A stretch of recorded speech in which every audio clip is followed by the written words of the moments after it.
Eu espero que o nosso coração esteja também como terra seca. E assim como a corça anseia por águas, que o nosso coração esteja realmente desejando a presença de Deus para irrigar os nossos corações. Enquanto cantamos, eu sempre gosto de reparar na letra das canções. E eu faço esse exercício pessoal, para não permitir que as canções sejam meras repetições, que isso pode acontecer. Já estamos habituados com a letra, estamos olhando para a projeção e às vezes fica meio automático. Mas eu procuro sempre fixar em alguma frase, alguma expressão que realmente faz com que meu coração esteja mais perto do Senhor. E uma frase que me chamou a atenção enquanto cantávamos é a frase: me alegro por te pertencer. Me alegro por te pertencer. Você tem sentido essa alegria por pertencer ao Senhor? Ou você não para pensar nisso? Sobre quem é o teu dono, sobre quem governa as tuas vontades, sobre quem é o alvo da tua oração, quem está sobre todas as coisas e também sobre você? Nesses dias de outubro e a primeira quinzena de novembro, nós estamos vivendo 40 dias de jejum e oração. E se você, por algum motivo, ainda não tem o seu livro, eu convido você para no final do culto procurar o nosso irmão Diácono Roque e pegar ali o seu livro para, mesmo que já fora do tempo, você possa acompanhar. Semanalmente nós temos trazido para o púlpito reflexões e durante a semana nós desmembramos, e no livro você tem uma devocional para ser feita diariamente. E eu realmente espero que a igreja esteja fazendo esses 40 dias de jejum e oração. Cada um no seu dia, cada um no seu estilo, cada um na sua necessidade. Mas o meu desejo é que nós estejamos nesses dias disciplinando a nossa vida com Deus.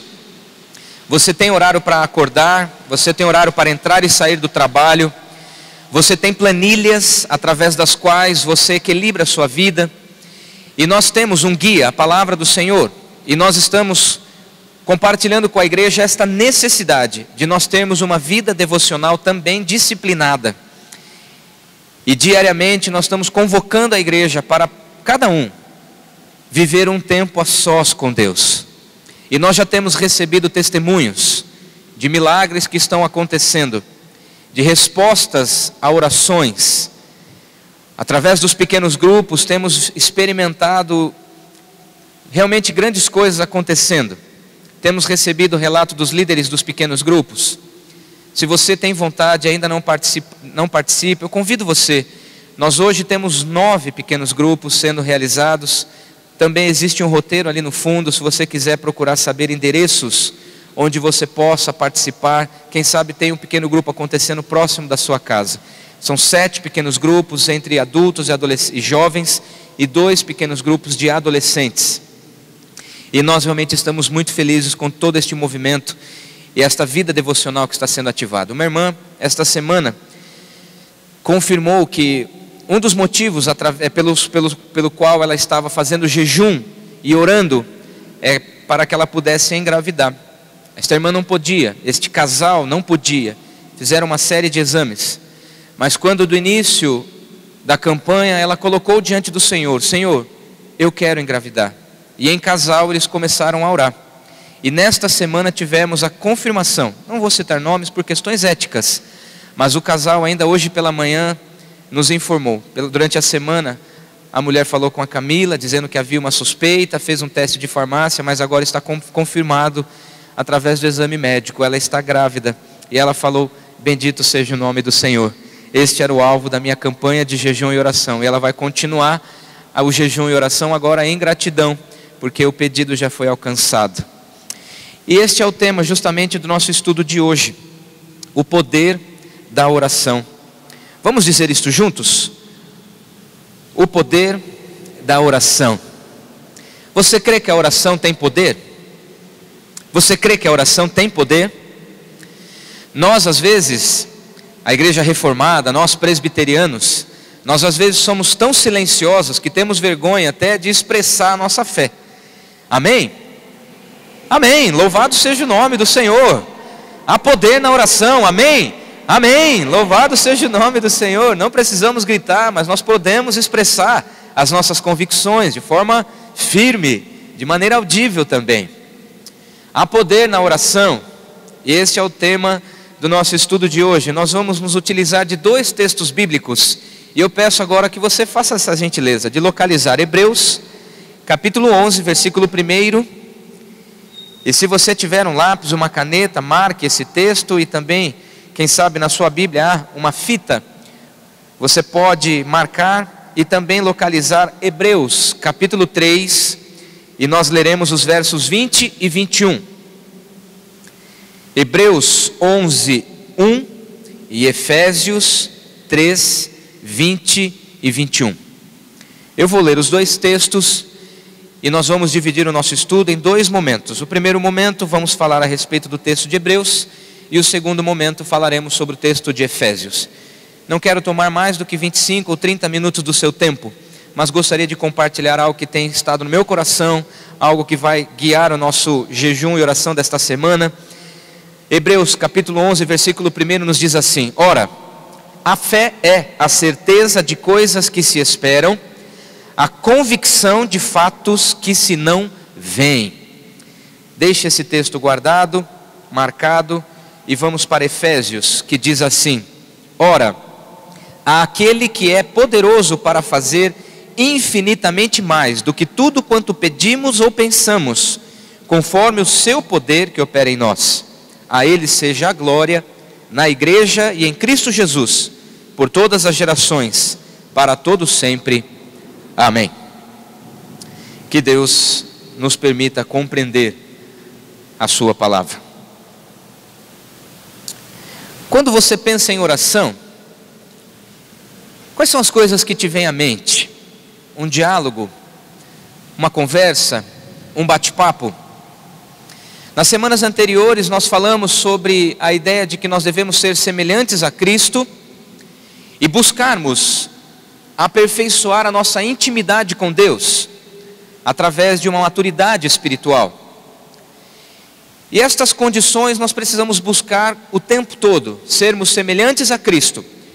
Porque quem de nós poderia nesta noite dizer: eu já sou igual a Jesus? Seria pretensão da nossa parte. Jesus, embora totalmente humano, ele era totalmente Deus. A nós cabe olharmos para a palavra do Senhor e a cada dia, em cada momento da nossa vida, nós procurarmos ser iguais a Cristo. E viver também a intimidade que Cristo tinha com o Pai. Ele chamava Deus de Pai. E ele dizia: eu e o Pai somos um. E ele dizia para seus discípulos: eu e o Pai somos um. Essa intimidade. E para aqueles que vivenciam, que experimentam esta intimidade, a oração é sim um bate-papo. A oração é uma expressão do coração. Quando você está próximo de um amigo, nós falamos pouco sobre isso na semana passada, quando falamos sobre intimidade.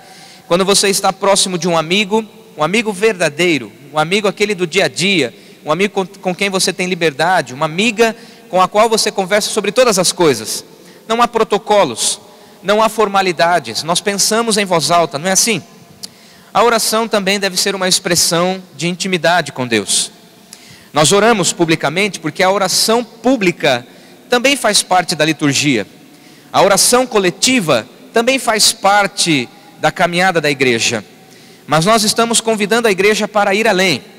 Muito mais do que a oração coletiva, muito mais do que a oração pública, nós estamos convidando a igreja para experimentarmos juntos, mas individualmente, o poder que há na oração devocional, na oração individual, na oração do quarto, na oração do carro, na oração no seu tempo a sós com Deus.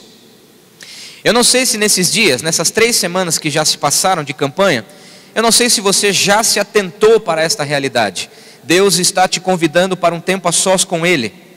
Quem sabe a rotina ainda está tomando conta da tua vida. Quem sabe a correria ainda está governando a tua agenda. Quem sabe você ainda está colocando todas as tuas energias em coisas que não são relacionadas ao seu tempo a sós com Deus. E eu tenho dito, você não vai experimentar intimidade com Deus se você não investir nesta relação. Você não vai ter novos amigos se você intencionalmente não procurar fazer isso. Você não vai aumentar a intimidade com os teus amigos se você de fato, de maneira realmente intencional, se você não fizer isso, a amizade vai continuar como está. E há quem diga que a amizade é como um café, se esfria, não adianta requentar. Se esfria, às vezes nós perdemos mesmo conexões. Nós precisamos então manter a nossa intimidade intensa com Deus, para que as nossas orações sejam uma manifestação de intimidade, um bate-papo com Deus, com reverência, mas sem formalidades, com atitudes de que reconhecemos quem somos, reconhecemos quem Ele é, mas sem protocolos. E então, para nós embasarmos esta nossa reflexão, primeiramente falando sobre o texto de Hebreus, eu gostaria de fazer esta afirmação, de que a fé é a chave de uma oração poderosa. A fé é a chave de uma oração poderosa. E se você perceber no texto de Hebreus que nós lemos, esta para mim é a melhor resposta sobre a fé. E a primeira afirmação que há no versículo é justamente isso: a fé é a certeza de coisas que se esperam. Se eu tivesse que nesse instante fazer uma afirmação sobre a fé, eu não ousaria criar uma nova resposta. Eu não ousaria construir uma nova reflexão, porque a Bíblia já nos dá uma resposta bem direta e bem firme sobre o que é a fé. E nós estamos dizendo que a fé é a chave para a oração poderosa. Quem sabe você está orando, mas percebe que a sua oração é uma oração fria, gélida. Quem sabe você está orando e percebe que a sua oração não passa do teto. Quem sabe você está orando, mas percebe que não há uma relação de intimidade com Deus enquanto você ora. Quem sabe você não está conseguindo utilizar palavras que realmente expressam o sentimento do coração. Quem sabe você não está experimentando uma oração poderosa. Mas eu afirmo que a chave para esta oração é a fé. E não adianta nós dizermos que não há relatos bíblicos, porque no texto que lemos, e neste capítulo 11, existem 19 afirmações de que pela fé, homens e mulheres alcançaram grandes bênçãos na história da humanidade. Se você der sequência ao capítulo 11, você vai perceber que esta afirmação de fé, esta resposta sobre fé, vai realmente dar base para continuar dizendo a respeito dos exemplos da fé extraídos do Antigo Testamento. Os primeiros heróis da Bíblia, Noé, Enoque, Abel. Nós vamos continuar falando sobre Abraão, Sara. Nós temos aqui experiências que falam sobre Isaac, Jacó, José, Moisés, sobre a celebração da Páscoa. E 19 vezes aparece a expressão pela fé. Existem algumas pessoas que não oram, porque afirmam que estão descansando na soberania de Deus. Mas por que então existe na Bíblia essa expressão? A fé é a certeza de coisas que se esperam. E esta é a base para nós concluirmos que homens e mulheres ao longo da história bíblica alcançaram seus pedidos pela fé. Eu creio que pela fé qualquer realidade pode ser alterada. Eu creio que pela fé nós alcançamos aquilo que esperamos. Agora, utilizando dessa expressão, a certeza de coisas que se esperam, vamos pensar aqui sobre o verbo esperar. O que você espera quando ora? O que você espera enquanto você ora? Você espera pela resposta das tuas vontades? Ou você espera pela palavra de Deus? Você espera que as coisas realmente aconteçam da maneira como você pediu? Ou da maneira que o Senhor quer? Esperar faz às vezes a gente ficar inerte, como que aguardando as coisas acontecerem. Mas a tua oração é uma oração bíblica? Aquilo que você espera é realmente reflexo das promessas da palavra do Senhor? Aquilo que você espera simboliza mesmo descansar na vontade de Deus? ou você está esperando a resposta de acordo com aquilo que você pediu? Eu tenho fé, mas nós precisamos esperar de maneira certeira de que o que vai acontecer é o que Deus quer que aconteça. Mas a fé pode sim dar esta sensação de descanso, porque eu tenho certeza de que o que eu estou esperando pode acontecer. Mas há também neste versículo uma segunda afirmação, e a segunda afirmação é justamente essa. Bi, por gentileza me ajude aqui, nós não estamos conectando através do esboço aqui. Há uma segunda afirmativa que diz que a fé é a convicção de fatos que se não veem. A certeza de coisas que se esperam, mas a convicção de fatos que se não veem. A fé é também algo sobrenatural. Se por um lado esperamos coisas que vemos, esperamos coisas tangíveis, por outro lado, a fé também pode alcançar o impossível. E é justamente isso que diz o Evangelho de Marcos, capítulo 11, versículo 24. Tudo quanto em oração pedirdes, crede que recebestes, assim será convosco. Enquanto você está orando, creia, você já está recebendo. Assim vai ser com você. São coisas sobrenaturais. É a convicção de coisas que se não veem.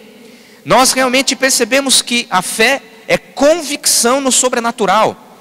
E este texto de Marcos nos diz justamente isso. Tudo que você pedir em oração, creia, de alguma forma você está recebendo. Talvez não do seu jeito, talvez não do seu modo, talvez não no seu tempo, mas tudo que em oração pedirdes, crede que recebestes. Creia, Deus já está respondendo a sua oração. Talvez não do seu jeito, mas neste mundo espiritual, de maneira sobrenatural, de maneira invisível, coisas que não entram na nossa mente finita e humana. Crede, a tua oração já está sendo respondida de forma sobrenatural. Esta semana nós perdemos uma irmã de nossa igreja, a dona Lili Jorge. E a família estava, assim como eu, orando pela cura. E Deus a curou. De maneira definitiva. É óbvio que para a família, a cura, o pedido da oração, era a convicção, esperar pelo fato de que ela poderia deixar o hospital com saúde. Mas enquanto os filhos e os netos estavam orando por cura, Deus de uma forma sobrenatural, não me pergunte por quê, Ele é Deus. E enquanto orávamos, veja você, enquanto orávamos naquele leito de UTI, a dona Lili deu o seu último suspiro e Deus a recolheu enquanto orávamos. Deus já estava respondendo aquela oração. Deus já estava recolhendo para si. A fé é a convicção de fatos que se não veem. Mas a fé também vem pelo ouvir da palavra. É o que diz o texto de Romanos, capítulo 10, versículo 17. A fé vem pelo ouvir. E o ouvir pela palavra de Deus. Se a palavra não está falando, nada que esteja sendo dito vai exercitar a nossa fé. Você entendeu o que eu disse? Se a tua fé não está baseada na palavra de Deus, qualquer outro conselho que você esteja ouvindo, talvez esteja colocando você com os pés estribados em coisas deste mundo ou passageiras. Porque a fé vem pelo ouvir da palavra de Deus. E enquanto eu estou nesse instante compartilhando a palavra de Deus, eu creio que pela fé, o Espírito de Deus está exercitando no teu coração aquilo que Ele quer que seja exercitado. Alguém um dia disse que a fé é como um músculo, que se não é exercitado atrofia. E eu creio que, para ilustrar de maneira física, eu creio que a fé seja exatamente isso. Porque a Bíblia diz em Gálatas capítulo 3, versículo 11, que o justo viverá pela fé. Como que nós vamos viver? Se somos cristãos, se queremos viver como justos, como vamos viver se a Bíblia está dizendo que o justo vive por fé? Que o cristão vive pela fé? Que aquele que crê não coloca os olhos nas coisas deste mundo. Talvez a tua fé está no teu poder de aquisição. Talvez a tua fé está no teu poder de planejamento. Talvez a tua fé esteja nas condições que você tem de dar cabo aos teus projetos. Quem sabe a tua convicção está realmente em você planejar e executar os teus planos. Mas eu estou dizendo que o justo vive pela fé, e a fé vem pela palavra de Deus. Se você está recebendo conselhos que não são reflexo da palavra de Deus, eu quero te orientar em nome de Jesus, tome muito cuidado. Se você tem dado ouvidos a pessoas que não creem em Deus e em sua palavra, tome muito cuidado, porque os pensamentos deste mundo são vãos pensamentos, e muitas vezes nós estamos acreditando mais em pessoas do que na palavra de Deus. Nós estamos mais consultando pessoas do que consultando a palavra. Olhe bem nos meus olhos. Você tem passado um tempo a sós com Deus e com sua palavra? Você tem prazer em estudar a palavra do Senhor? Deixa eu confessar algo para você. Às vezes eu também não tenho vontade de ler a palavra. Às vezes eu também não tenho vontade de orar. Mas Deus sabe que às vezes nós precisamos anular a carne, anular o físico, para permitir que a ação do Espírito realmente seja algo importante e relevante em nossas vidas.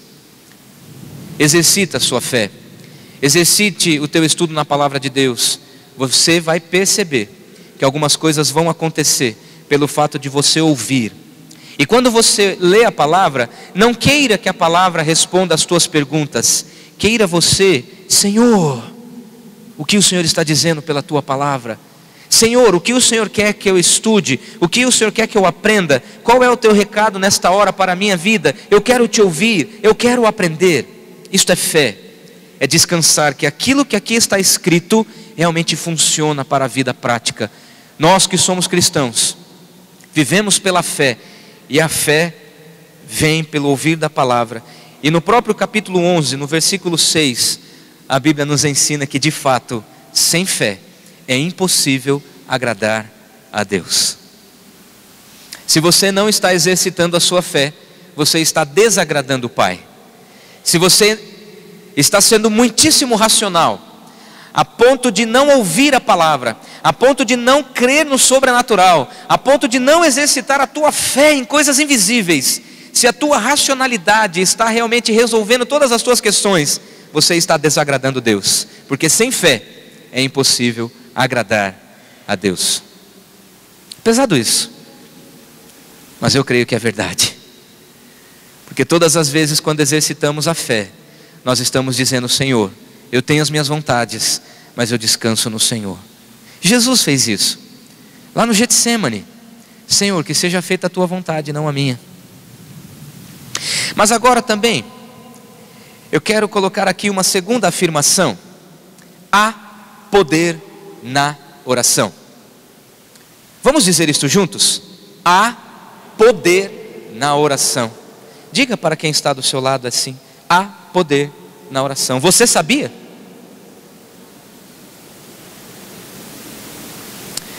Por que eu estou dizendo isso, embora seja tão básico? Apenas para lembrar do básico que não praticamos. Apenas para lembrar do simples, mas não simplista. Apenas para lembrar da base, mas não do superficial. Há poder na oração. Eu peço que você agora localize aquele texto de Efésios 3, 20 e 21. E nos próximos minutos vamos basear as nossas afirmações com base nestes textos. E uma primeira afirmação é que Deus é poderoso. Deus é poderoso. E percebe que no texto, no versículo 21, há uma expressão: ora, há aquele que é poderoso. Se você voltar os teus olhos até o verso 14, você vai perceber que o apóstolo Paulo está começando uma oração. E a Bíblia diz: por esta causa me ponho de joelhos diante do Pai. E durante a oração, ele fala sobre a fé. E assim, versículo 17: habite Cristo no vosso coração pela fé. O apóstolo Paulo está intercedendo em favor da igreja de Éfeso. E por esta causa ele se põe de joelhos. Você tem orado de joelhos? Qual foi a última vez que você se colocou de joelhos diante do Deus que é todo-poderoso. E você repara que no verso 20, a palavra aquele vem com uma crase. Gosto muito do português. Entre tantas coisas que faço, eu gosto de estudar o português, porque o meu trabalho é comunicar, o meu trabalho é me expressar. E a crase, pelo que me lembro, ela simboliza aqui a soma de um A mais outro A, aquele. Então o apóstolo Paulo, nesta expressão, talvez na sua Bíblia esteja outra expressão, mas o significado é este. O apóstolo Paulo se coloca de joelhos, intercedendo em favor da igreja de Éfeso, mas ele está dizendo: ora, a aquele, estou me dirigindo ao Todo-Poderoso. A oração que estou fazendo nesse instante é a Deus. Não estou orando aos homens, não estou orando aos santos, não estou orando a situações, não estou me pedindo orientações a situações, a coisas desta vida passageira. O apóstolo Paulo está de joelhos, orando em favor da igreja, dirigindo-se diretamente a Deus, o Todo-Poderoso. E às vezes nós nos esquecemos que Deus tem poder. Parece que nós pedimos uma vez, e o silêncio do Senhor às vezes nos incomoda, e a gente esquece: Senhor, parece que o Senhor não quer fazer. E às vezes a gente desiste de oração sem perseverança, como se Deus não tivesse poder para desatar nós, como se Deus não tivesse poder para realmente fazer coisas inesperadas. Há uma expressão no Evangelho de Marcos, capítulo 10, versículo 27, que diz: para os homens é impossível, mas para Deus tudo é possível. Simplesmente porque Ele é o Todo-Poderoso, Ele é o Deus onipotente, Ele é o Deus onipresente, Ele é o Deus onisciente, ou seja, Ele tem todo o poder, sabe de todas as coisas, está em todos os lugares. Este é o Deus todo. E muitas vezes no Antigo Testamento Ele se apresentava ao povo dizendo: eu sou o que sou. E essa é uma expressão que conota a grandeza de Deus, que exemplifica a grandeza de Deus. Ele se apresenta dizendo: eu sou o que sou, fora de mim não há mais nada. Tudo que pode acontecer sobre a face da terra, sou eu com minhas mãos que determino. Este é o nosso Deus, é a este Deus que nós encaminhamos a nossa oração. Agora eu te pergunto: há poder na oração dirigida a este Deus, sim ou não?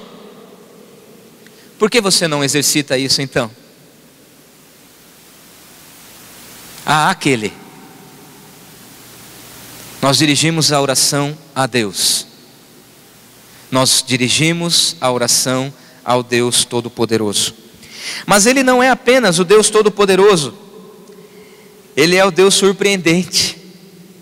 Veja essa afirmação: Ele faz além do que pedimos ou pensamos. Olha essa expressão do verso 20: para fazer infinitamente mais do que tudo quanto pedimos ou pensamos, conforme o seu poder que opera em nós. Permita-me caminhar um minuto. Eu quero olhar nos teus olhos.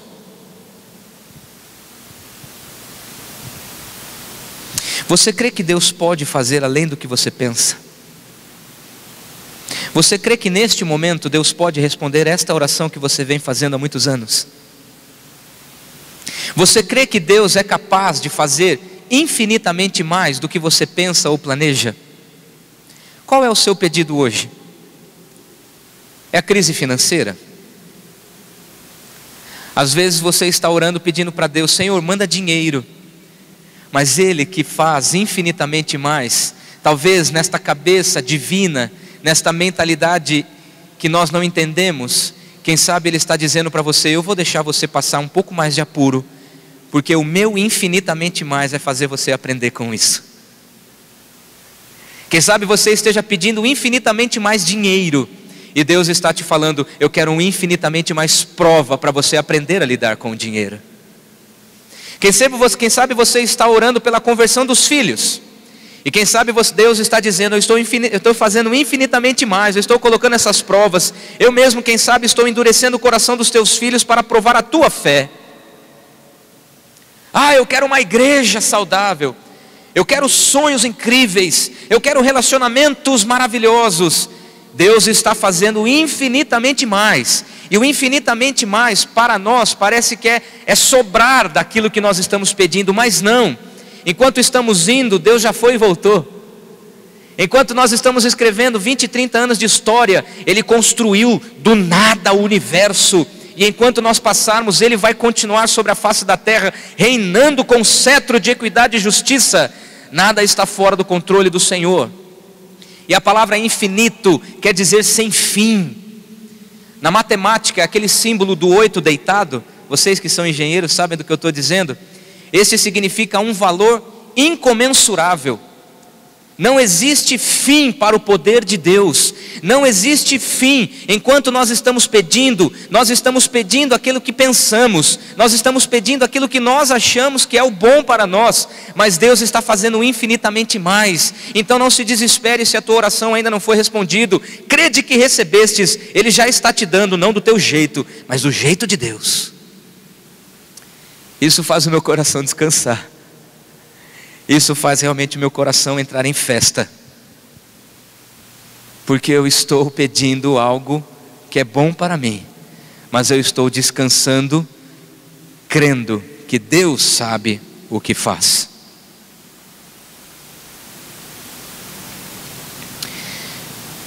E Tiago, capítulo 4, verso 3.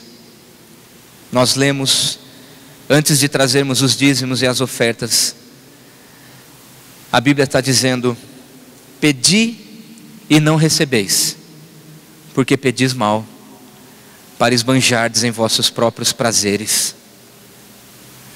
Está aqui a resposta, porque algumas orações não são respondidas. Está aqui, de forma muito simples, muito clara. Às vezes na nossa oração não é respondida, sabe por quê, meu irmão? Porque a gente pede mal. Mas pela fé, eu creio que enquanto eu estou pedindo, Deus não está preso ao meu pedido. Deus não me deve nada. Deus não fez um acordo de concessões. Deus não fez promessas que não pode cumprir. E a palavra e Deus não estão a meu serviço, é o contrário.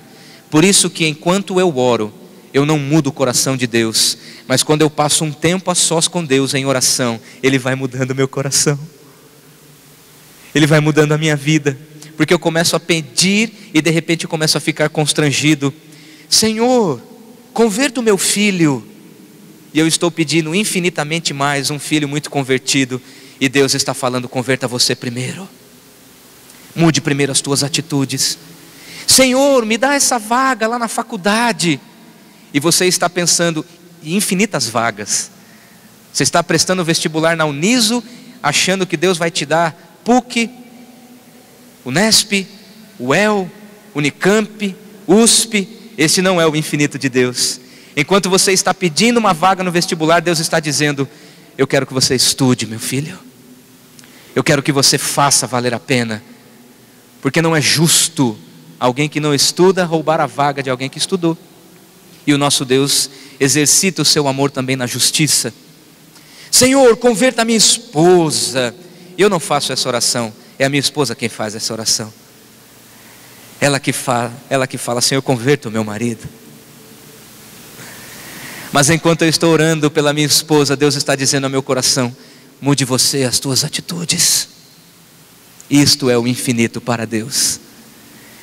Eu não posso fazer o infinito no coração da Camila, mas eu posso, junto com Deus, encontrar infinitas possibilidades de Deus me usar para que o meu casamento seja saudável. Os irmãos estão entendendo? E ainda nesta linha de raciocínio, com base no versículo 21, a Ele seja a glória. A glória é somente de Deus. E Ele não compartilha isso com ninguém. Por isso que o mérito de uma resposta de oração não é de quem ora. O mérito é de Deus, porque Ele é o poderoso. Ele escreve a história. Ele faz infinitamente mais do que tudo quanto pedimos ou pensamos.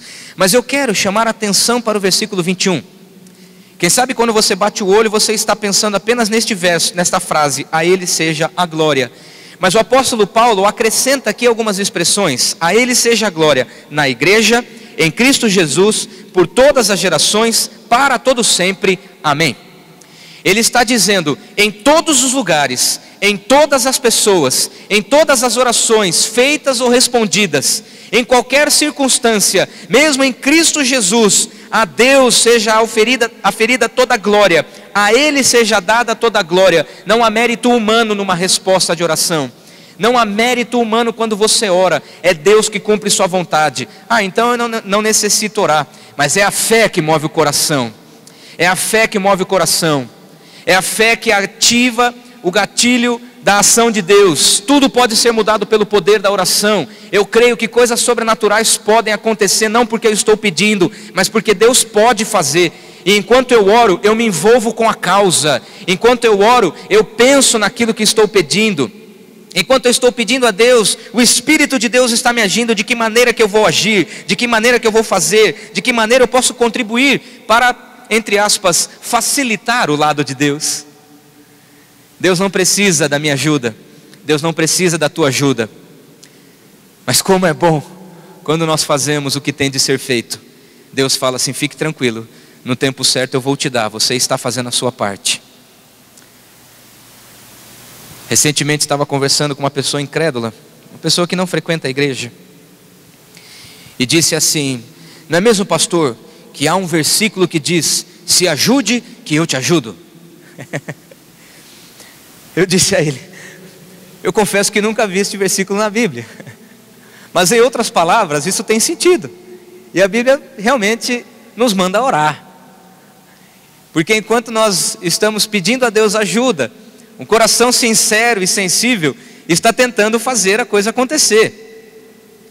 Existem algumas circunstâncias que nós oramos e descansamos, mas existem algumas circunstâncias que nós oramos e agimos, e é nisso que nós temos que pensar: a Deus seja dada toda a glória, porque mesmo quando a minha oração é respondida, significa apenas que eu estava orando conforme a vontade de Deus.